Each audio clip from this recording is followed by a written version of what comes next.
ایک افریقی ملک میں ایک شخص قرآن کا حفظ اور شریعت کا عالم تھا۔ اسی کے ایک پیروکار نے اسے رمضان المبارک میں افطار کے لیے اپنے گھر بلایا۔ عالم نے دعوت قبول کی اور افطار کے موقع پر اس پیروکار کے گھر گئے اور وہاں ان کا پرتپاک استقبال کیا گیا۔ افطار کے بعد علماء نے میزبان کے لیے دعا کی اور روانہ ہو گئے۔ عالم کی رخصتی کے بعد مقتدیٰ کی اہلیہ نے گیسٹ ہاؤس کی صفائی شروع کر دی۔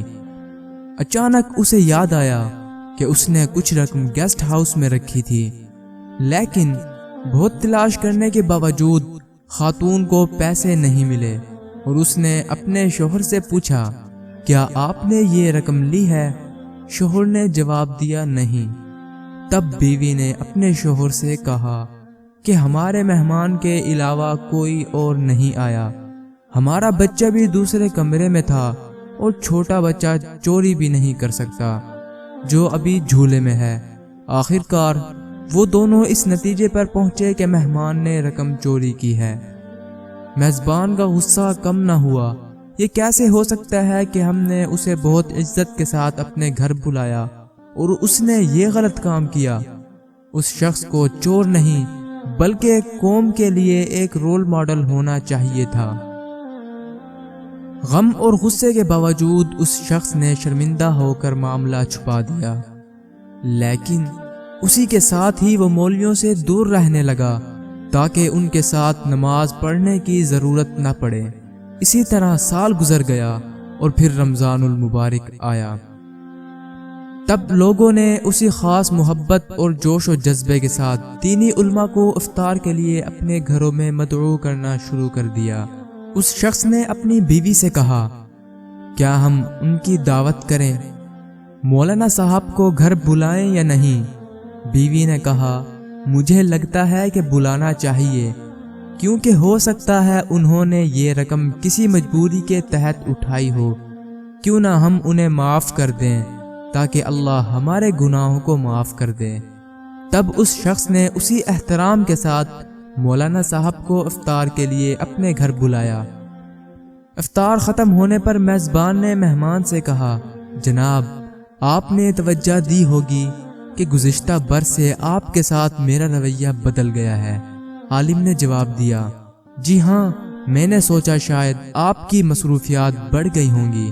میزبان نے کہا، میرے پاس ایک سوال ہے اور میں امید کرتا ہوں کہ آپ اس کا واضح جواب دیں گے۔ گزشتہ سال رمضان کے دوران میری اہلیہ نے کچھ رقم گیسٹ ہاؤس میں رکھی تھی۔ ہم پیسہ اٹھانا بھول گئے اور آپ کے جانے کے بعد ہم نے اسے تلاش کیا لیکن ہمیں نہیں ملی۔ کیا آپ نے یہ رقم لی؟ مولوی نے کہا، ہاں، میں نے لی تھی۔ میزبان حیران اور پریشان تھا۔ مولوی صاحب نے مزید کہا، جب میں گیسٹ ہاؤس سے جانے لگا تو میں نے دیکھا کہ کاؤنٹر پر پیسے پڑے تھے، کیونکہ ہوا تیز چل رہی تھی اور نوٹ آس پاس اڑ رہے تھے۔ چنانچہ میں نے وہ نوٹ اکٹھے کیے اور میں اس رقم کو فرش کے نیچے یا کہیں اور نہیں رکھ سکتا تھا، کیونکہ اس طرح ڈھونڈنے میں آپ کو مشکل ہوگی اور آپ پریشان ہو جائیں گے۔ اس کے بعد عالم نے زور سے سر ہلایا، اونچی آواز میں رونے لگا۔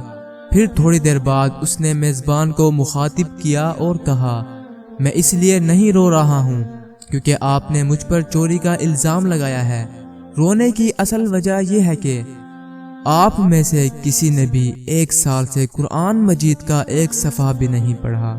اگر آپ ایک بار قرآن کھولتے تو آپ کو قرآن میں سے پیسے مل جاتے۔ یہ سن کر میزبان بہت جلدی سے اٹھا اور قرآن اٹھایا اور اسے جلدی سے کھول کر دیکھا تو پورے پیسے قرآن مجید میں موجود تھے۔